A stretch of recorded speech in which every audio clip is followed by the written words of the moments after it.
Nós vamos ler essa manhã o capítulo 3 de Tiago. A minha versão é a versão ACF, mas a sua talvez seja NVI, NVT, não tem problema, o conceito central do texto é o mesmo, nós vamos lê-lo, amém? Diz assim a palavra do Senhor em Tiago, capítulo 3, a partir do verso 1, diz assim: Meus irmãos, muitos de vós não sejam mestres, sabendo que receberemos mais duro juízo, porque todos tropeçamos em muitas coisas.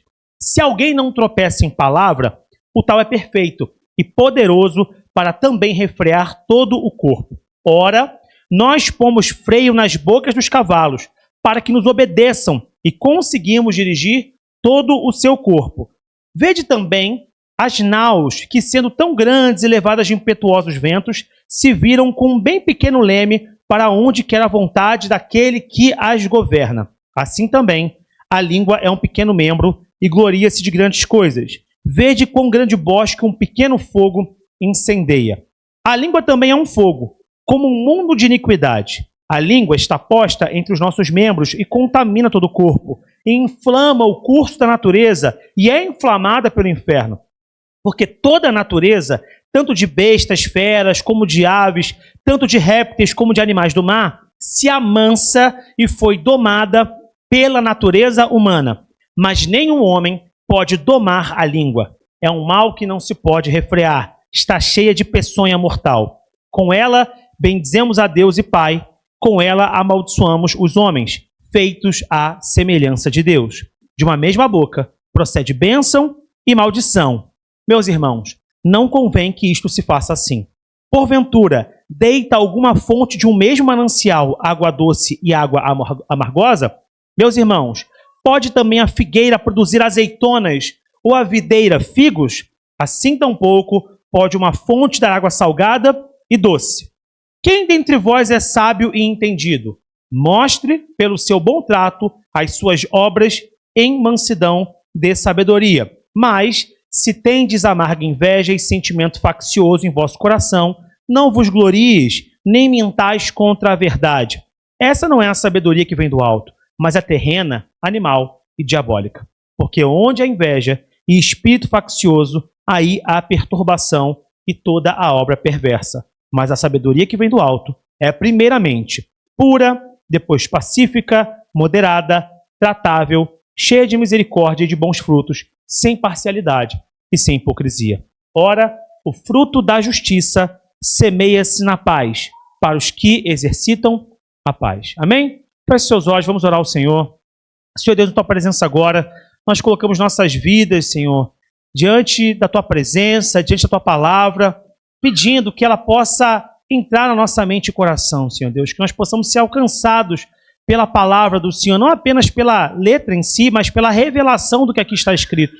Que isso possa promover mudança em nosso coração, Deus. Transforma-nos e guia-nos conforme a tua vontade. Que essa palavra possa ser útil, Deus, aos propósitos que o Senhor tem para nós. Que não seja eu falando, mas o Senhor manifestando a sua vontade a todos nós essa manhã, Senhor Deus. Que essa palavra venha nos confrontar e confortar segundo a tua expectativa sobre nossas vidas, Deus, segundo a necessidade que nós temos em nossos corações. Abençoa, Deus, nossa mente para receber, nosso coração para assimilar isso de modo pacífico, Deus, para crescermos em Ti. É o que nós pedimos e agradecemos. Em nome do Senhor Jesus. Amém. Amém? Você pode se assentar.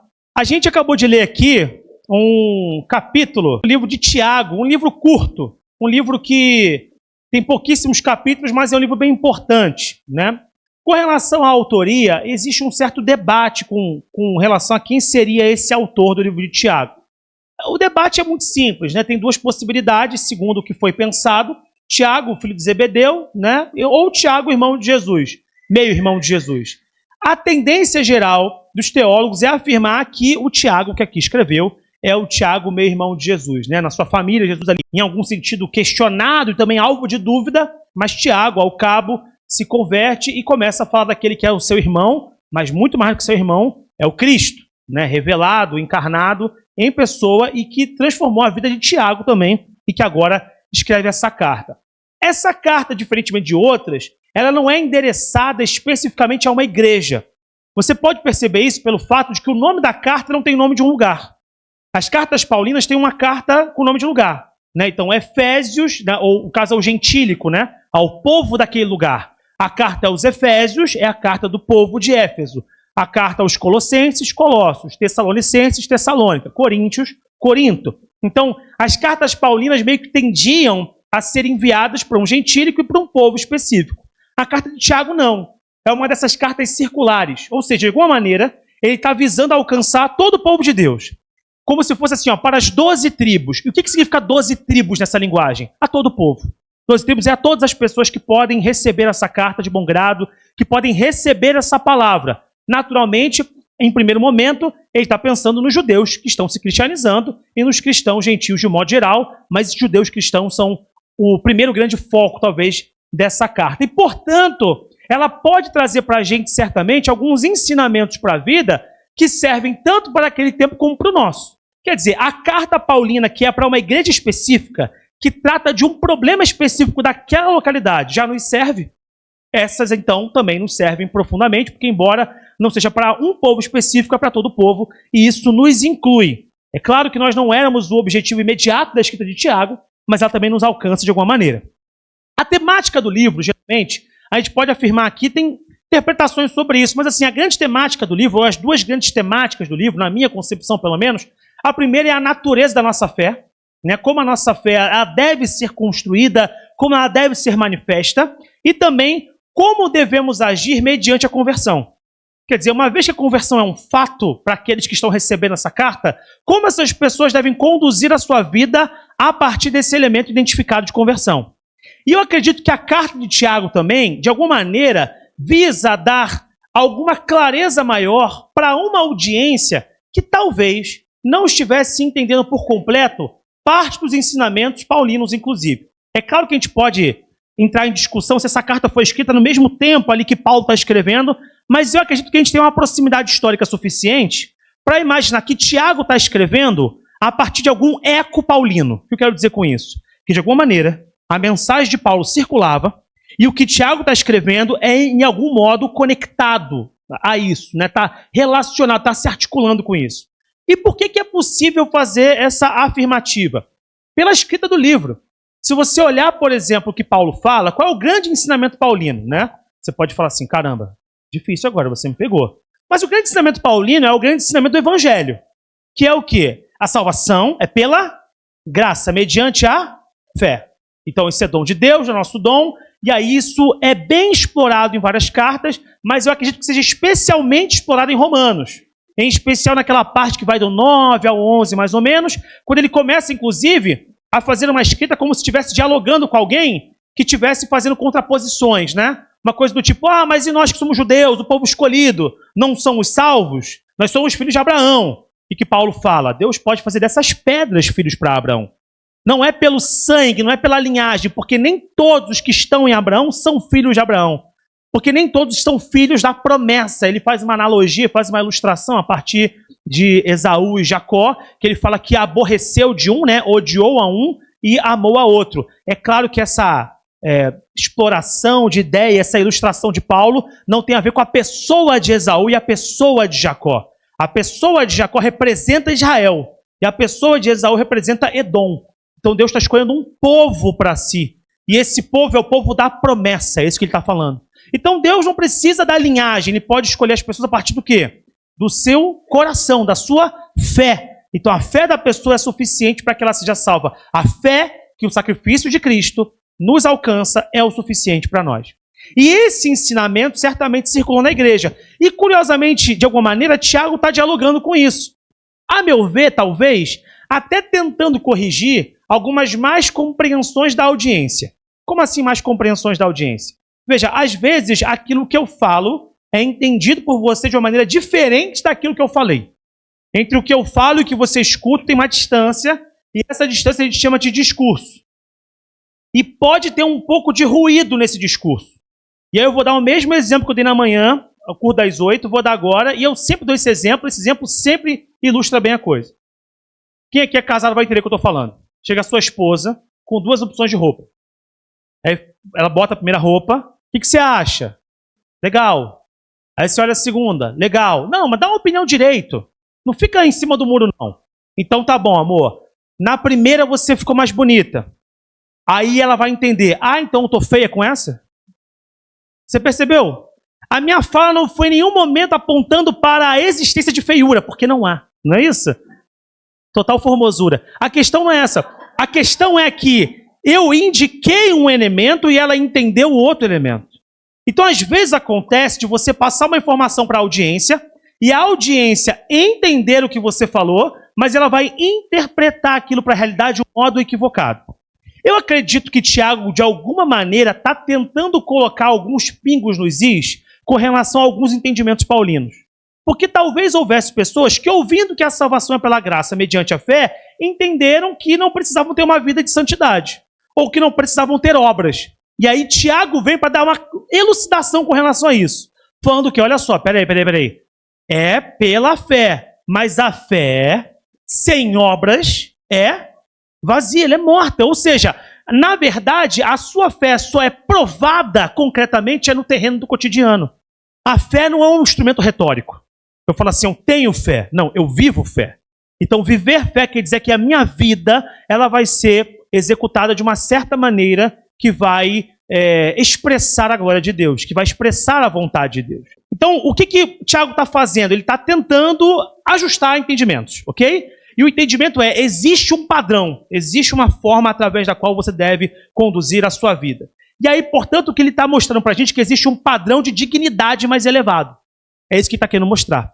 E nesse capítulo em especial, ele faz, a rigor, uma avaliação de um elemento relativo a essa dignidade, que é justamente o quê? O poder da fala. A forma como aquele que crê em Jesus deve conduzir a sua vida no que diz respeito àquilo que comunica. E ele começa, curiosamente, por um caminho que pode parecer estranho para alguns. Por exemplo, o primeiro versículo, ele fala o que para a gente? Vamos voltar para ele. Meus irmãos, muitos de vós não sejam mestres, sabendo que receberemos mais duro juízo. A gente lê isso e acha estranho. Porque está falando assim, Tiago está desincentivando a prática ministerial. Dentre os 5 ministérios, nós temos ali o de mestre, não é isso? O pessoal até briga com os dedos da mão para indicar cada um dos ministérios, e ele fala que o mestre é o mindinho. Não é porque é o menor, mas porque quando você vai dar uma coçadinha no ouvido, assim, você vai no mindinho. É aquele que dá aquela arrumadinha para você ouvir. É o que tira o que está atrapalhando o seu entendimento. O mestre dá clareza com relação a algumas coisas. Ele ensina, ele elucida coisas que você não está conseguindo entender. E Tiago está falando, não queiram ser mestres, porque o juízo sobre vocês é maior. Veja, ele não está querendo aqui afirmar que ser mestre é ruim. O que me parece que ele está tentando fazer é frear gente emocionada. Algo do tipo assim, um cara acabou de se converter, ele é um neófito, ele está começando na fé, portanto, ele está ali dando os primeiros passos, e ele já quer ser uma pessoa de relevância. Ele já quer ser uma figura de ensino. O que Tiago está falando? Por que está começando por aí? Porque o mestre, ele usa a língua. Ele falou, cuidado, você que vai ter mais espaço para falar, vai ter sobre si um juízo particularmente maior. Então não se anima pelos feitos e pela aparência de certo posicionamento, porque existe uma contraparte fundamental. Então o que ele quer fazer aqui não é impedir a existência do mestre, é na verdade regular quem de fato vai assumir essa função. E fica essa lição para a gente, que é a lição fundamental de que não devemos almejar com toda a energia do mundo, toda a força e vontade, o ofício por si. A função, melhor dizendo, a função que é designada, mas sim produzir frutos positivos para a comunidade, produzir frutos que revelam Deus nas nossas vidas e na vida dos nossos irmãos. Então, o que me parece é justamente isso. Ele está contendo os ânimos daqueles que ainda não estão prontos para esse propósito. E a partir desse gancho, ele já aproveita a temática do mestre para falar sobre o uso da língua de todos, não apenas dos mestres. Mas todos, os mestres em especial, terão um juízo mais elevado. Mas mesmo você que não é mestre, atenção com aquilo que você fala e como você fala. E aqui ele começa no verso 2, e a gente volta no verso 2, ele diz assim, porque todos tropeçamos em muitas coisas. Se alguém não tropeça em palavra, o tal é perfeito e poderoso para também refrear todo o corpo. O que está querendo dizer para a gente aqui? Ele está querendo dizer para nós que aquela pessoa que controla a língua, ela tem potencial para controlar o resto. Ele não está usando aqui, gente, um artifício científico, ok? Tiago não está querendo ser científico. Ele não está querendo aqui dar um argumento categórico de falar assim, olha, quem controla a língua controla todo o corpo, porque a língua que controla tudo e acabou. Não, porque tem gente que até controla bem a língua e pode ser que fale em outras coisas. Pode acontecer. O que ele está querendo mostrar é uma outra questão, que é basicamente o seguinte, olha, vocês falam o dia inteiro. Todo mundo está se comunicando sempre, certo? Falar é uma coisa, é um traço social praticamente naturalizado. Quase natural para a maior parte das pessoas, né? E, portanto, se nós estamos sempre falando, nós necessariamente pensamos muito no que estamos falando? Não. Geralmente a gente só fala. A gente começa a se comunicar, a falar. Portanto, a tendência é que o nosso filtro comunicativo, às vezes, seja mais baixo. Porque falar é uma coisa que a gente faz sempre. Agora, outros tipos de ações, que também a gente pode ter regularidade, elas exigem uma coisa mais incontida.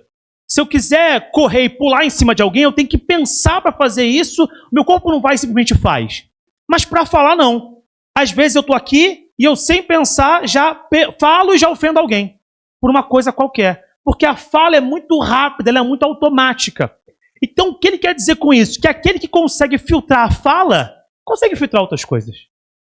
Porque a fala é aquele elemento que está o tempo todo presente, literalmente, na nossa boca. Se você tem capacidade de administrar isso, outras coisas também podem ser administradas. Então, eu traduzi isso, eu até falei pela manhã que a ideia aqui, culto mais cedo, é como se ele dissesse o seguinte na nova tradução da linguagem de hoje do Igor.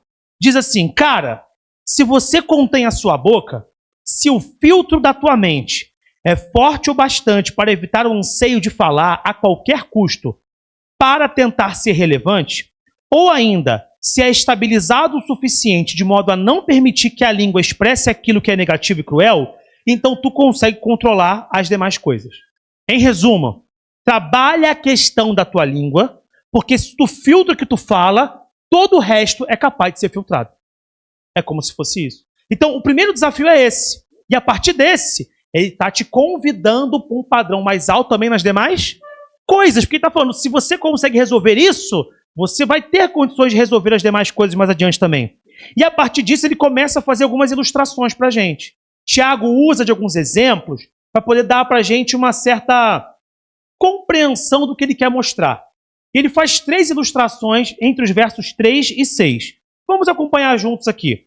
O verso 3 diz assim, ora, nós pomos freio nas bocas dos cavalos para que nos obedeçam e conseguimos dirigir todo o seu corpo. 4. Vede também as naus que, sendo tão grandes e levadas de impetuosos ventos, se viram com um bem pequeno leme para onde quer a vontade daquele que as governa. Assim, também a língua é um pequeno membro e gloria-se de grandes coisas. Vede quão grande bosque um pequeno fogo incendeia. A língua também é um fogo, como mundo de iniquidade. A língua está posta entre os nossos membros e contamina todo o corpo, inflama o curso da natureza e é inflamada pelo inferno. Vamos fazer aqui uma avaliação das 3 ilustrações que ele traz para a gente. A primeira ilustração é que os cavalos são controlados inicialmente por apetrechos colocados em sua boca. Então, de igual maneira, como os cavalos são controlados por um apetrecho da boca, a gente sabe que não é na língua em si. Ele está fazendo uma ilustração, não é para ser perfeito isso aqui, ok? Repito, não é científico. Ele está tentando usar aqui de uma linguagem autoral, uma retórica, para poder dar uma compreensão do que ele quer mostrar usando coisas do cotidiano. Então, o cavalo é controlado pela boca. Da mesma maneira, nós também podemos ser controlados pela boca, mais especificamente pela nossa língua. Segunda ilustração, as naus, que são grandes, são conduzidas por um pequeno leme. Da mesma maneira, como a nossa vida de um modo geral e nós de um modo geral, somos controlados por uma parte pequena do nosso corpo. A depender da direção que esse leme dá, o nosso roteiro, o nosso destino pode mudar significativamente. E eu acho que essa analogia com a nau é muito positiva, né? Porque a nau leva você para um destino. Se você mudar a rota, você chega em outro lugar. Não tem essa história que o pessoal conta, que chegaram no Brasil por um acidente. Não vou nem entrar nesse mérito. Mas não tem essa história que o pessoal fala, olha, tinha navegação, para as Índias e não sei o quê, e alguém virou totalmente, caramba, e caiu aqui, apareceu, por acaso em 1500, sendo que em 92 Colombo já tinha chegado, mas tudo bem, foi um acaso Portugal chegar aqui. Então assim, um erro muda o destino, entre aspas, ok? Mudou o destino. É a mesma coisa, depende do que você fala, o seu destino muda. Às vezes Deus tem algo para você que não se cumpre porque você não sabe controlar os teus sentimentos e, consequentemente, não sabe controlar o que você fala. E aí, quando você fala, você muda o destino porque está ligado à terceira ilustração. Qual é a terceira ilustração que ele mostra para gente? Que é um pequeno fogo que pode incendiar um bosque inteiro. Você pode queimar todo um caminho porque você não soube usar a sua língua. Às vezes Deus tem uma porta aberta para você, uma grande oportunidade para você, mas você fechou, você queimou os contatos, você queimou as cordas, as conexões, porque você não soube administrar a sua fala. E aí a culpa não é de Deus, a responsabilidade não é de Deus, porque Deus abre as portas, mas cabe a nós também nos apossarmos daquilo que nos foi dado por Deus como herança. E, portanto, administrar isso, que pode parecer uma coisa pequena e secundária, é extremamente importante, porque um pequeno leme conduz todo o Manaus para o seu destino. Então ele usa 3 artifícios importantes para poder mostrar aqui. O controle inicial é da boca. A segunda coisa é que um instrumento pequeno muda destinos. E o terceiro, que ele tem um poder destrutivo significativo. E, portanto, para nós, a despeito da sua aparente pequenez, a língua ela é fundamental. E aí alguém pode virar e falar assim, eu estou tranquilo com essa palavra, porque eu sou uma pessoa que falo muito pouco. Nós temos aqui, nossa igreja é uma igreja diversa, graças a Deus. É uma igreja de gente pequena, de gente alta, gente gorda, gente magra, gente branquinha, pretinha, amarelinha, vários tons diferentes, gente de todo tipo. E tem uma galera que fala legal também aqui, não preciso falar o nome, todo mundo já pensou em alguém, ou 2 pessoas, ou 3 pessoas. Fala legal, e tem uma galera que você tem que pedir, por favor, abre a boca. Tem um pessoal que é assim. E aí talvez o pessoal que é, por favor, abre a boca, pode pensar, tá tranquilo, porque eu controlo a minha língua muito bem, eu nem lembro que ela existe. Eu não falo. E aí você fica com essa impressão de que Tiago está falando sobre volume. Tiago não está falando sobre volume. Tiago está falando sobre a natureza da fala. Você pode falar muito e ter uma doçura constante. É quase uma fábrica de chocolate do Willy Wonka. Você fala e é uma alegria constante para as pessoas. E pode ser que você fale pouco, mas a sua língua é um chicote. Ou ela tem uma acidez, uma coisa cítrica, que a pessoa fala pouco, mas ela fala mal, né? Falou pouco, mas falou feio. Sabe? Falou destrutivo. Por quê? Porque ela fala para minar. Eu já dei esse exemplo aqui, às vezes até tem gente que não sabe nem elogiar, e tem que ser tratado isso, tá? Tem gente que não sabe elogiar. Quer dizer, em vez de falar assim, você está bonito. Não, hoje você está bonito. Essa ênfase no hoje denota que a pessoa, em geral, está feia. Aí, hoje você está bonito. É elogio ou ofensa? É fã ou hater? Eu quero entender o que está acontecendo. Pode parecer um detalhe, mas em todas as coisas Deus se revela no meio de nós. Em todas as coisas. Então, no nosso falar, no nosso andar, na forma como nós nos conduzimos, tudo isso é importante. E aí, Tiago vai chegar num ponto fundamental. A partir do verso 7, ele diz assim: porque toda a natureza, tanto de bestas feras como de aves, tanto de répteis como de animais do mar, se amansa e foi domada pela natureza humana. Mas nenhum homem pode domar a língua. É um mal que não se pode refrear. Está cheia de peçonha mortal. Olha que coisa curiosa aqui. Ele está fazendo para a gente uma outra ilustração interessante. Ele fala o quê? O homem, a humanidade, ela é capaz de administrar tudo. Ela consegue domar tudo. O homem consegue domar animais e domesticá-los. O homem consegue domesticar plantas. Não sei se você, às vezes, não está ciente desse conceito, mas a gente domestica plantas também, né? O milho que se tinha historicamente não é o milho que a gente tem bonitão, amarelão, grandão. O milho era uma espiga pequenininha, com pouquinhos floquinhos ali. E a gente foi movendo esse milho, né, na construção da gente. Eu não estava nesse processo, né? Mas a galera lá foi movendo esse milho até ter essa versão que a gente tem hoje. Cachorro, aquele cachorro bonitinho que você bota na bolsa, se sente legalmente loura. Lembra desse filme? Que tem a Reese Witherspoon, bota o cachorrinho e sai. Aquele cachorrinho há 10 mil anos atrás era um lobo. Os seres humanos foram transformando aquilo num chihuahua. Isso é domesticação. O homem foi administrando os animais e administrando as coisas. O homem faz zoológico. O homem consegue fazer jardim botânico, que também é uma forma de administração das plantas. A gente faz barragem, a gente faz perfuração. O homem doma a natureza inteira. Olha que interessante essa alusão que o Tiago está fazendo, ela é muito profunda. O homem é capaz de dominar toda a natureza, menos a sua. É isso que está falando.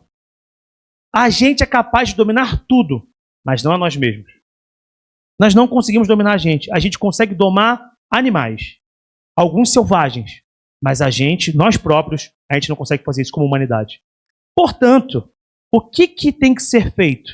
Nenhum homem pode domar a língua. É um mal que não pode refrear, fala no verso 7. Está cheia de peçonha mortal. Tiago não dá diretamente o termo para a gente, mas está embutido aqui, está subjacente. Se eu e você não podemos, por nossa própria conta, administrar as nossas falas, quem pode nos ajudar com isso?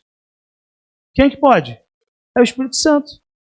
Ele não escreveu nesses termos, mas lembre-se, Tiago está mandando uma carta para iniciados. Para pessoas que conhecem o Evangelho. É como quem diz assim, filhão, sozinho você não pode fazer. Logo, conclui-se que você precisa de ajuda. E quem é que pode te ajudar? É Deus. Então Tiago está mostrando isso. Traço curiosíssimo. O homem tem todo o domínio sobre todas as coisas, mas ele não consegue se dominar. E essa indicação é fundamental porque depois ele demonstra que essa incapacidade de domínio gera no homem procedências de informação ou naturezas de informação diferentes, procedendo da mesma boca. Verso 10 diz assim para a gente: de uma mesma boca procede bênção e maldição. Meus irmãos, não convém que isto se faça assim. Então, o que ele está dizendo para a gente? Olha, não pode ter dois tipos, né? dois perfis, duas naturezas diferentes procedendo de vocês. Deve haver só uma. Tem que escolher uma delas. Aí você, incauto, fala, então eu escolho a maldição. Né? Então eu vou falar só coisa ruim para os outros. Não vou falar coisa boa. Tem que escolher, então eu escolho aquilo que me satisfaz. Não. Você abre mão da maldição para a sua boca ser canal de bênção para as pessoas. E aí, se você olha bem, alguém pode virar e falar assim, Igor, mas olha só, a gente tem um problema para resolver aqui. E eu já me antecipei, porque eu já antecipo a questão que tu pode trazer. Isso é coisa de professor. O professor já antecipa a questão. Lá no Evangelho, tem uma situação específica que Jesus amaldiçoou a figueira. Tem ou não tem? Aí você fala, como é que resolve isso aí na tua teologia, Igão? Porque da mesma boca não pode proceder maldição e bênção, Jesus amaldiçoou uma figueira. Amados, às vezes a mesma palavra, ela tem uma aplicação contextual própria, tem um significado próprio. Quando Jesus amaldiçoa a figueira, ele está fazendo o que sobre ela? Dando juízo sobre a figueira. A figueira, ela estava ali com a aparência de que teria frutos, não é essa a história? Ela tem uma aparência fora da estação. Não era a estação de dar frutos, mas ela deu uma enganada. Ela começou a ter uma folhagem que indicava a possibilidade de fruto. E sabia-se naquele local que quando essas árvores têm essa folhagem um pouco antes, ela já pode ter um fruto menor, um pré-fruto, uma coisa menorzinha, então ela já pode estar dando indicação do que ela vai se tornar.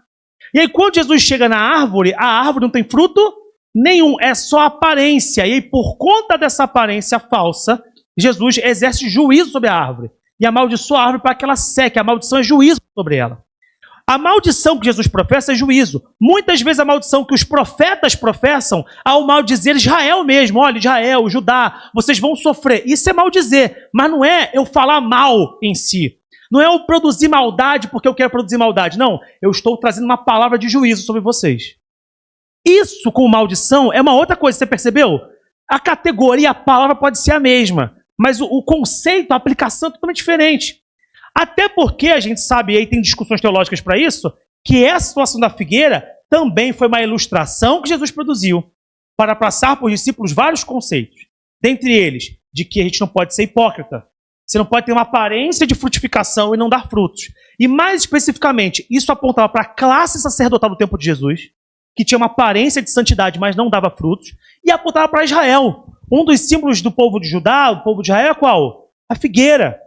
Não tem até... Ainda que a figueira não... A figueira é um termo importante para abrir uma árvore importante. Está no meu nome, inclusive. Você fala assim, seu nome não é bíblico, Igor. Não é. Mas figueira é. Figueira, ela é importante. Ela é fundamental para aquela cultura. Então as pessoas conhecem a figueira. E Judá é representada por aquela figueira, Israel é representada por aquela figueira também. E aí o que acontece? Qual que é a impressão? Judá, Israel, aparenta uma espiritualidade, mas não dá frutos. Isso é amaldiçoado por Jesus. Jesus lança o juízo sobre isso especificamente. Então não é a mesma coisa. O que Tiago está falando não é sobre juízo. Porque juízo a gente pode exercer também. Um policial, incumbido das suas responsabilidades da lei, ele pode ajuizar pessoas. Um professor também pode ajuizar pessoas. Claro que são ajuizamentos diferentes. Não vai chegar um professor, né, e, sei lá, em cima do aluno, como um policial chega em cima de um cara que roubou um banco. Não é igual. Mas cada um exerce um tipo de juízo. Não é contra o juízo a questão aqui. A questão é sobre o uso equivocado da sua língua para trazer destruição, ao invés de levar vida, que é o propósito da sua boca. Então, esse ponto importante, para a gente poder não cair numa retórica que pode atrapalhar a compreensão de Tiago. E veja, eu não estou fazendo nenhum malabarismo bíblico aqui, porque isso é uma compreensão comum e ortodoxa sobre o texto de Jesus e a maldição na figueira. É uma compreensão comum. Até porque, lembre-se, naquela situação própria ali, Jesus já estava sendo bem recebido pelo povo e que depois vai entregá-lo. Jesus estava apontando já. O povo aparentemente estava pronto para o Messias. Aparentemente. Mas não estava pronto de verdade. Eles entregam Jesus. Amém? Bom, seguindo. E aí depois ele faz outras comparações, né? Para poder mostrar a estranheza, né, de ter coisas diferentes procedendo de uma mesma fonte. Versos 11 e 12 dizem assim: porventura, deita alguma fonte de um mesmo manancial água doce e água amargosa? É possível essas duas coisas da mesma fonte? Ou ainda, meus irmãos, pode também a figueira produzir azeitonas? Ou a videira figos?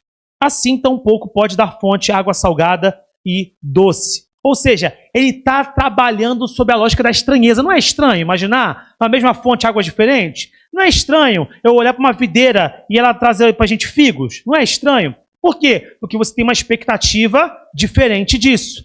Da mesma maneira que é estranho a videira dar figo, é estranho um cristão proceder com maldição e bênção. Não, parece que não casa, entendeu? Não, é isso que está querendo dizer. Não tem uma estranheza? Não é estranho falar isso? Pô, peguei esse figo. Pegou onde? Naquela videira ali. Não é estranho. Fulano está maltratando os outros. Quem é? Aquele ali que é filho de Deus? Entendeu? É estranho. É um vale de estranheza. Assim, mas fulano não serve a Jesus? Não vou nem falar aí crente. Não serve a Jesus? Estranho, porque isso não encaixa, né? Não fecha a conta. Parece não apresentar aquilo que é o padrão elevado que a Bíblia está trazendo para a gente. Então a grande lição fundamental até aqui é o quê? Que é preciso controlar o que se diz. Essa é a grande lição fundamental. De tudo que eu falei, a gente pode reduzir tudo isso a esse aspecto. É preciso controlar o que se diz. E aqui talvez eu poderia terminar a palavra, mas eu não quero terminar agora. Por quê? Porque tem uma outra dimensão. A minha sogra ri. Ela acha graça. Tem uma outra dimensão, que é o quê? Não basta só você controlar o que diz. É preciso usar a língua para promover aquilo que Cristo deseja promover. Porque, veja, quando ele faz a fala de rejeição à maldição, ele não fala, fica calado, ele fala isso. Ele rejeita a maldição em favor da promoção da bênção. É isso que ele fala. Então é para usar a boca, para promover a bênção. Deus nos usa a partir da expressão das nossas palavras. Ele confirma com sinais aquilo que nós falamos em seu favor, segundo a sua vontade. Jesus, antes de qualquer coisa, foi um grande pregador. O maior sermão que a gente tem está em Mateus 5, Sermão do Monte. É um sermão que muita gente conhece. Você pode chegar na rua e falar assim de bem-aventurança, bem-aventurado. Essa coisa do bem-aventurado, muita gente conhece a gramática. É um discurso muito conhecido.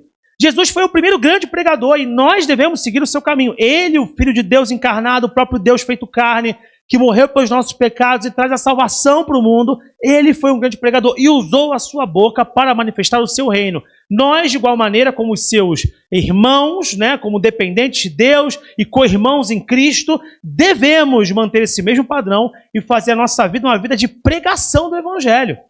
E esse tipo de pregação é uma pregação viva, não uma pregação morta, porque a pregação de Jesus não era só de palavra, não era isso? Mas de demonstração de poder. Ele confirma com sinais aquilo que ele fala. De igual maneira, ele promete que nós iremos confirmar com sinais aquilo que nós falamos também. Onde está essa indicação? Marcos, capítulo 16, versos 15 e 20. O último capítulo de Marcos, o evangelho mais curto de todos, o mais direto de todos. Ele termina no verso 15 dizendo o seguinte: e disse-lhes, ide por todo o mundo, pregai o evangelho a toda criatura. Veja, que coisa curiosa. Às vezes a gente fala, e não está errado falar isso, eu estou fazendo igual o Tiago, uma correção de compreensão da audiência, que às vezes a gente fala assim, não, eu prego com a minha vida. É pouco. É pouco, eu tenho que te falar isso, é pouco, infelizmente. Porque você ser uma boa pessoa não é uma pregação em si. Ela só dá força para a tua fala não parecer hipócrita, é só isso. Porque se você tem uma vida decente, como muita gente tem, você só vai ser visto como uma pessoa decente, é só isso. Ninguém vai saber que tu é crente porque tu é decente. Tem gente que não é cristã que é decente, gente. Vamos parar com esse negócio. Não, ele é decente que é cristão. Tem um monte de cristão indecente e tem um monte de gente que não vem para a igreja porque é decente e tem medo de ficar indecente igual os outros que conhecem. Não é verdade? Então, não tem a ver com decência apenas. A decência e o modo correto de agir é o que me dá meios para instrumentalizar a minha palavra com força. Porque eu tenho autoridade. Eu ganho autoridade porque eu passo a ser chancelado pelo Espírito. É isso que acontece. Então, assim, eu tenho uma vida com Deus. E por ter uma vida com Deus, Deus me capacita a pregar aquilo que Ele quer. É isso que acontece. Porque eu estou chancelado por Ele. Aí Ele me dá a condição, a capacidade de falar o que Ele quer falar. É isso que vai acontecer. Então, não é uma questão de, tem uma vida correta. Ok, ela é importante. Mas você tem que pregar. A palavra diz, ide por todo mundo e pregai o evangelho. A Bíblia não fala, ide por todo mundo e sejam uma pregação. Pregai, pregai, pregai. Tem que falar. Claro que pode ter vários sentidos em pregar. Mas o primeiro sentido, a primeira aplicação é qual? Falar do evangelho. É a primeira aplicação. Todo o restante é desdobramento possível. A primeira é fundamento. Se eu perguntar para os irmãos, quem está pregando esta manhã? Ninguém vai ter coragem de falar, todos nós, com a nossa vida, nesta manhã, louvando ao Senhor, cada um ao seu modo, estamos pregando. Claro que estamos, simbolicamente todos pregando uma mensagem para o mundo. Quando estamos aqui em detrimento de outros lugares, a gente sabe que estamos pregando algo. Mas se você for entender no conceito original lá da palavra pregar, quem está pregando é quem vos fala, eu, Igor Ferreira, não é isso? É isso que você vai entender. Então, ide e pregai. Você tem que pregar. E mais do que isso, a sua pregação, ela vem revestida de poder, se ela vem da parte de Deus. Verso 20 diz assim, e eles, tendo partido, pregaram por todas as partes, cooperando com eles e confirmando a palavra com os sinais que se seguiam. Amém. É isso que diz. Os sinais confirmam a palavra. A sua palavra, se ela vem da parte de Deus, ela vem com um sinal. Ela marca as pessoas. Às vezes o sinal pode ser uma cura. Pode ser. Pode ser uma libertação? Pode ser. Mas pode ser uma sensibilidade que o Espírito coloca no coração da pessoa. Você fala e a pessoa fala assim, caramba, eu senti algo diferente na sua fala. Isso é um sinal que Deus dá para chancelar que o que você está falando é importante. Veja, esse sinal é para os dois, sabia disso? O sinal é para quem escuta e o sinal é para quem fala. Porque para quem fala tem que saber que está no caminho certo. Porque no dia que a pessoa não sentir, ninguém sentir nada, tem algo errado na minha pregação, tem que voltar aos rudimentos. Mas enquanto eu estou sendo guiado para falar o que Deus quer, haverá algum tipo de sinal. Haverá algum tipo de transformação no coração, algum tipo de provocação. As pessoas não ficarão exatamente como estavam antes. Haverá algum tipo de toque especial do Espírito Santo de Deus. Então, a nossa pregação, ela vem revestida com algum poder. E não ache você que quando você vai pregar, você está sozinho. Que muita gente fala assim, eu não vou pregar porque eu tenho vergonha, eu estou sozinho. Você não está sozinho quando prega. Quem está com você é Jesus. E eu não estou falando simbolicamente, quero que você entenda isso. Jesus está lá como um símbolo do sacrifício. Parece que Jesus está, quando ele está pregando, está assim, ó. Ele não está assim, ele já saiu de lá.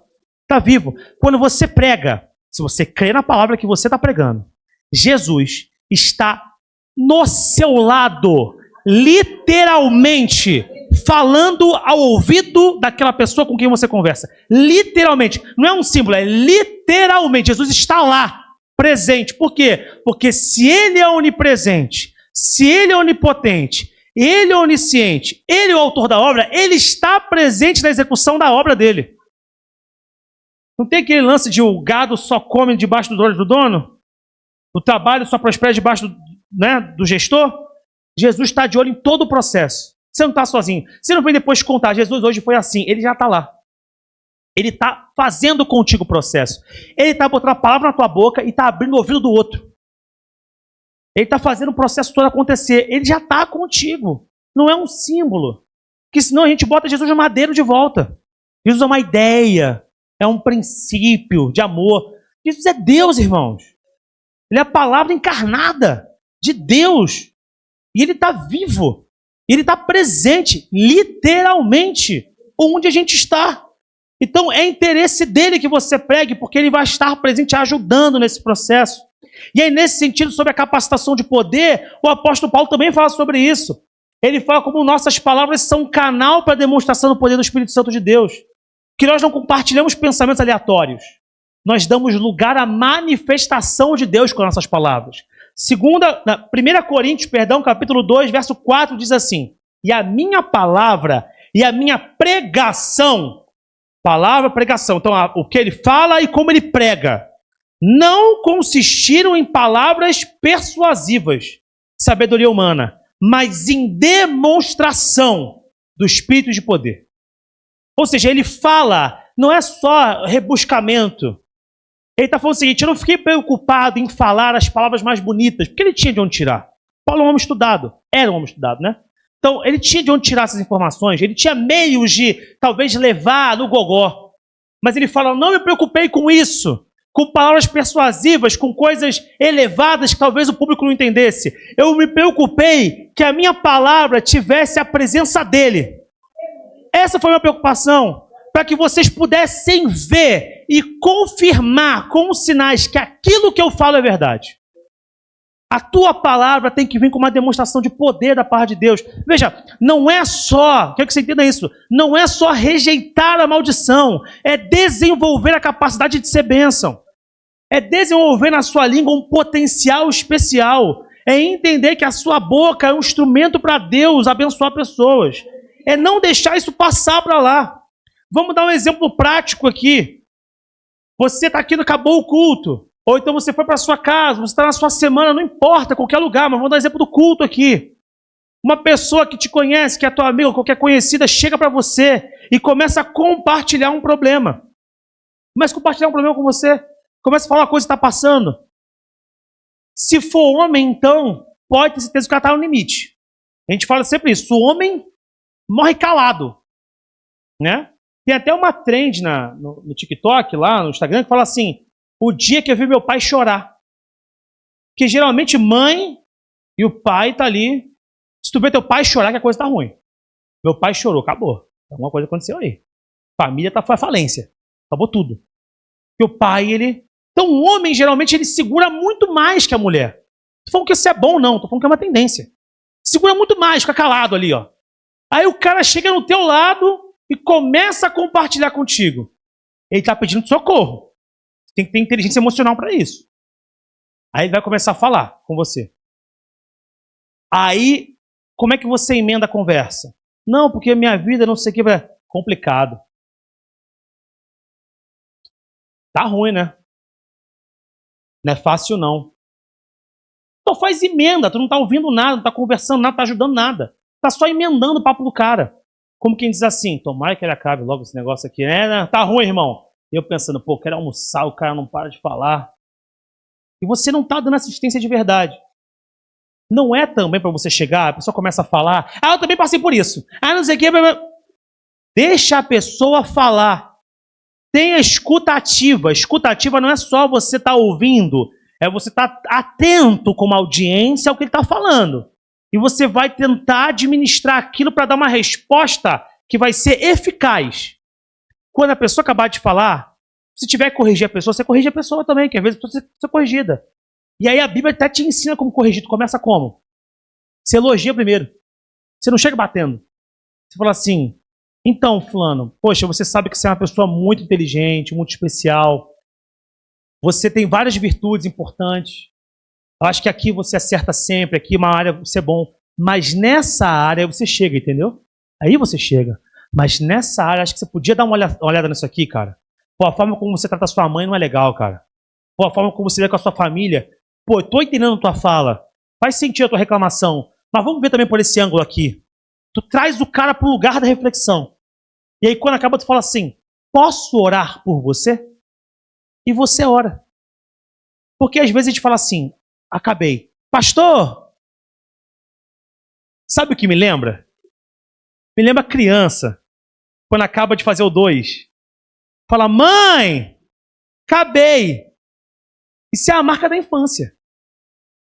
Tudo você tem que chamar o pastor para orar. Você está numa infância espiritual enorme. Você não sabe orar. Isso é bizarro. Isso é assustador. Você não sabe orar. Não. Chama o pastor. Não estou dizendo que Deus não levanta pessoas de modo especial para certas áreas. Ele faz isso. Mas se você foge, sempre tem algo errado. Ora você. Porque Jesus não está só com o pastor Pedro. Ele está com você. Onde você estiver. E o mesmo Espírito que habita no pastor Pedro habita em você. O mesmo Espírito habita em você. O mesmo Espírito. Então, se você orar com fé, não por desencargo de consciência, mas orar com fé, se Deus quer realizar, Ele vai fazer, com você orando. E você vai ver o poder de Deus. Não é desencargo, não é chegar e falar assim, deixa eu orar por você, Senhor, abençoa ele aí. Tipo assim, você está dando um tapinha nas costas do cara. Ele está sofrido, Jesus, está sofrendo muito. Abençoa ele, papai. Em nome de Jesus, amém. Valeu, irmão. Ora mesmo. Ora como se fosse para você. Ora como se fosse teu problema. Porque Jesus, quando olha os outros, ele sente a dor dos outros. Ele vê uma mulher viúva. Ela viu que estava viúva e sem o filho, né? Também, né? Não tinha nem o filho, que não tem nem nome para isso, né? Então, assim, a viúva perdeu o filho, estava sozinha no mundo. E Jesus, o que a palavra de Deus diz? Aliás, se tu olhar no Evangelho, isso aparece várias vezes. Jesus, movido de íntima compaixão. É como se ele olhasse lá dentro, pegasse a dor e botasse aqui. E fala, esse problema também é meu. Essa é a expectativa de Jesus pra gente. Essa dor também é um pouco minha. Porque se meu irmão sofre, eu sofro com ele. Então eu preciso estar ali disponível. Claro que eu não vou viver a dor dele no dia a dia, não tem como. Cada um vive as suas próprias questões. Mas naquele momento, eu vou fazer um esforço, ter minhas questões e vou orar por ele. Deixa eu orar por você. E você vai orar com fé. Você vai praticar, você vai exercitar, você vai usar a sua boca para manifestar de alguma maneira, você vai colocar aquilo que é um dos temas fundamentais em Tiago, que é colocar a sua fé em ação. Fazer algo em favor do reino. Exercitar suas palavras para a glória de Deus. Rejeite a maldição, abrace e seja com as suas palavras a bênção que Deus quer. Amém? Fique de pé, nós vamos orar.